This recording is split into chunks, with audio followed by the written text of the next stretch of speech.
శృతి పడవ పాఠం చెప్పుకున్నాం కదా మనం. అందులో పా డా వా 3 అక్షరాలు వచ్చాయి కదా. నేను చెప్పిన అక్షరంలో గెంతుతావా?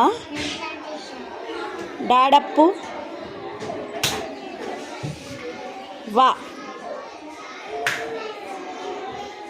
పా వావల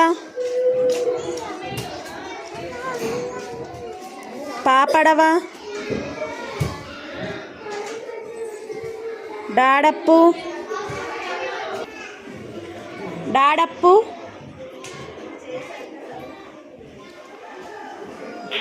పాపడవా డాడప్పు వావల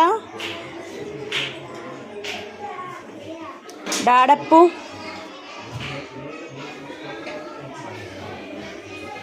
పాపడవా వావల